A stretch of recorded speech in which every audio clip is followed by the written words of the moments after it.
Hey guys, how's it going? Today I'm going to show you guys a couple of really cool ways to get into modal notes. Something that I get a lot of questions on. How do I play modal? How do I make it sound modal? How can I pull notes out of the modes to make my playing sound more interesting? And the answer to that is pick one and then let's look at some approaches. The first thing we need to understand is what chromatic neighbors are. Let's say we have the note that we're looking at. A chromatic neighbor is just a half step below or a half step above the note that we're trying to get into. Now, let's look at one of the sounds, some of the sounds that we're going to be looking at.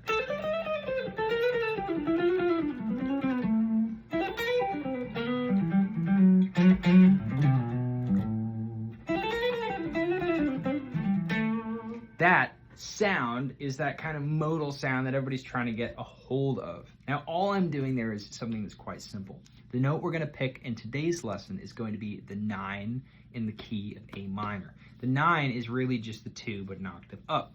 The note is the B note. All right, so where is that? Ready? 1, 2, 3, 4, 5, 6, 7th fret of the high E string. So if you guys have got your guitar, 7th fret of the high E string.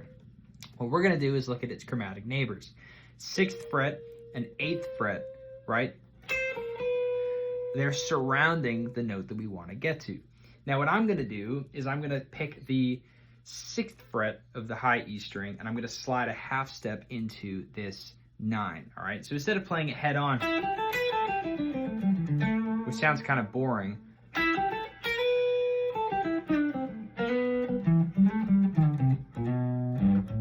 I'm going to slide that half step in there. It adds so much more depth. All right.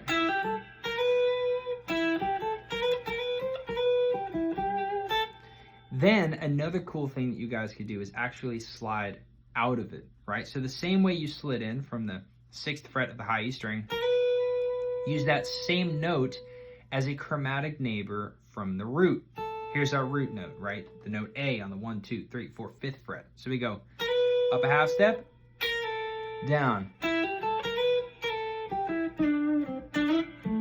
Now you can literally do this into any note of your choosing. I just figured I'd pick some modal notes and make it sound kind of cool.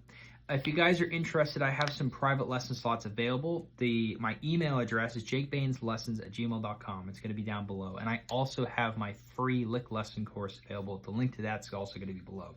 Thank you guys so much, and I'll see you soon. Take